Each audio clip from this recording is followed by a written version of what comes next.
শিৱসাগৰত এগৰাকী ছোৱালীৰ অপমান কৰা বা তেওঁক সন্মান হানি কৰাৰ ঘটনা হ'ল। শিৱসাগৰৰ ৰাইজে ক্ষোভত ছোৱালীজনীৰ সন্মান ৰক্ষাৰ্থে ৰাজপথত নামি আহিল। কিন্তু নাৰীৰ ওপৰত অত্যাচাৰ ই অকল শিৱসাগৰত হোৱা এক ব্যতিক্ৰমী ঘটনা নহয়।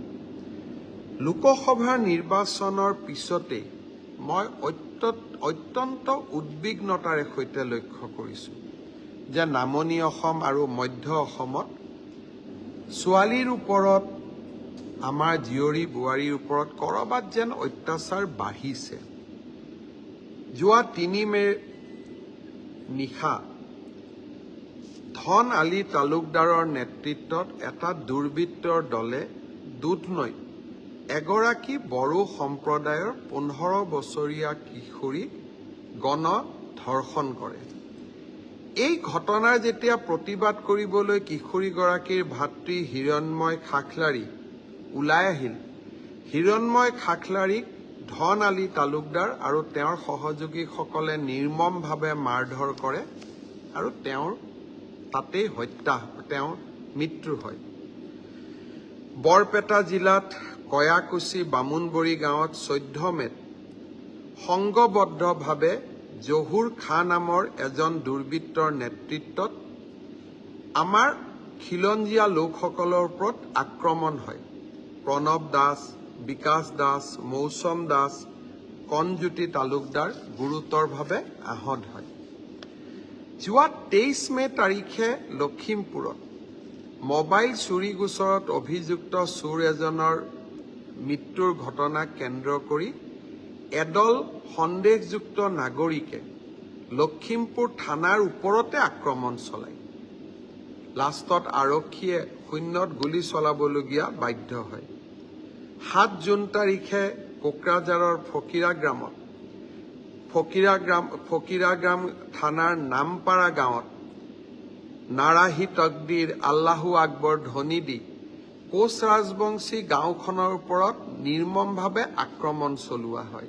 এই আক্ৰমণত পৰেশ বৰ্মন, নিপেন বৰ্মন, শুকুনি বৰ্মন, বিশ্বজিৎ দাস, নৱকান্ত বৰ্মন, সুশান্ত বৰ্মন, পৰমেশ্বৰ বৰ্মন, মিণ্টু দাস, মিনতী বৰ্মনকে ধৰি 11জন লোক আঘাতপ্ৰাপ্ত হয়। যোৱা মাজবাটত 22 জুন তাৰিখে মাজবাটত এগৰাকী গোৰ্খা সম্প্ৰদায়ৰ কিশোৰী মুস্তাক আহমেদ, মহিদুল ইছলাম, আফিজুল আলী, ছাদ্দাম আলী আৰু আছাম আহমেদে দলবদ্ধভাৱে ধৰ্ষণ কৰে।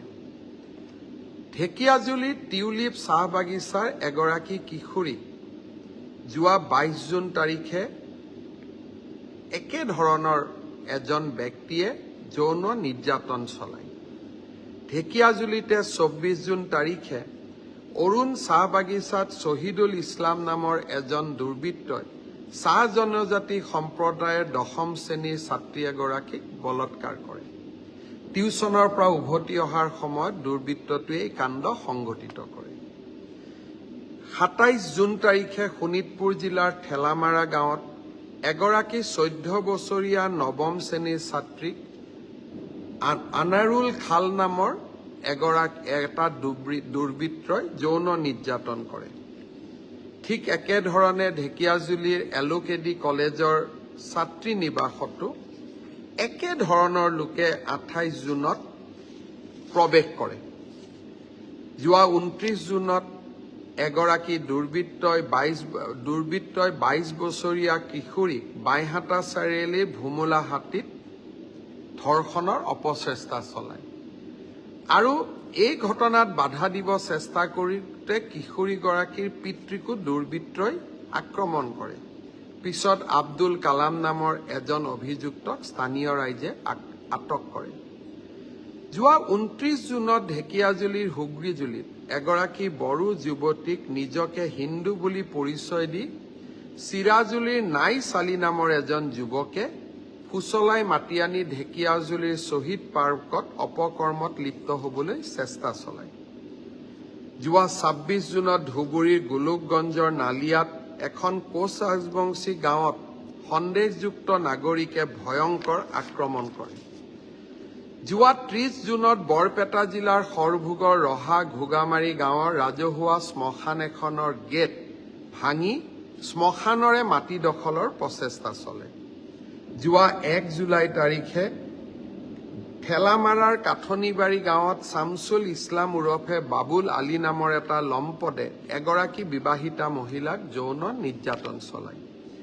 যোৱা 6 জুলাইত শোণিতপুৰ জিলাৰ ৰঙাপাৰাত এগৰাকী আদিবাসী যুৱতীক ধৰ্ষণৰ চেষ্টা চলাই দিলদাৰ হুছেইনে দুৰ্বৃত্তগৰাকীক পিছত গ্ৰেপ্তাৰ কৰা হয়। যোৱা 23 জুলাইত গোৱালপাৰা জিলাৰ মাটিয়াৰ এগৰাকী 70 বছৰীয়া বৃদ্ধাক যৌন নিৰ্যাতন চলোৱাৰ ঘটনাও আমি সকলোৱে অৱগত। পুলিচে পিছত অপৰাধীক গ্ৰেপ্তাৰ কৰে। যোৱা 20 জুলাইত মঙলদৈ ৰামহৰিৰ এগৰাকী কিশোৰীক সাজেল আলী নামৰ এটা দুৰ্বৃত্তই ফুচুলাই পলোৱাৰ চেষ্টা কৰে। আৰক্ষীয়ে পিছত সাজেল আলীক গ্ৰেপ্তাৰ কৰে। নগাঁও জিলাৰ ঢিঙত স্প্ৰে মাৰি আমাৰ মহিলাক যৌন নিৰ্যাতন চলোৱাৰ ঘটনাও আপোনালোক অৱগত। যোৱা 28 জুলাইত হাজোৰ জাপিয়াৰ হিলদিবাৰীত ইব্ৰাহিম আলী নামৰ এটা দুৰ্বৃত্তই এগৰাকী 16 বছৰীয়া কিশোৰীৰ ওপৰত যৌন আতিশায্য চলায়। কিশোৰীগৰাকীয়ে চিঞৰ বাখৰ কৰি পলাই আহে। যোৱা 2 আগষ্টৰ নিশা ঢেকিয়াজুলিৰ বৰচলাৰ কটা শিমলু গাঁৱত আছামীক আটক কৰিবলৈ যোৱা আৰক্ষীৰ দল এটাক একেধৰণে 35জনীয়া দল এটাই আক্ৰমণ চলায়। মোৰ সমষ্টিৰে আজাৰাত এগৰাকী যুৱতীক পৰম আলী নামৰ এটা দুৰ্বৃত্তই যোৱা 14 আগষ্টত ফুচলাই অপহৰণ কৰি লৈ যায়। যুৱতীগৰাকী বৰ্তমান উদ্ধাৰ হৈছে। ঠিক তেনেকে বৰপেটাৰ ডঙৰকুছি গাঁৱত 17 আগষ্টত আৰু যোৱা 19 আগষ্ট অৰ্থাৎ যোৱাকালি শিলচৰৰ অসম বিশ্ববিদ্যালয়ৰ এগৰাকী গৱেষক ছাত্ৰীক বদৰু জামান ফাৰুক নামৰ এজন অটো চালকে যৌন নিৰ্যাতন চলোৱাৰ বাতৰিও মোৰ সন্মুখলৈ আহিছে। মই ভাবো যে হিন্দুৱে হওক মুছলমানে হওক যি জাতিৰে নহওক কিয় বা যি সম্প্ৰদায়ৰে নহওক কিয়, যেতিয়া নাৰীৰ ওপৰত অত্যাচাৰ চলায় আমি সকলোৱে গৰজি উঠিব লাগে।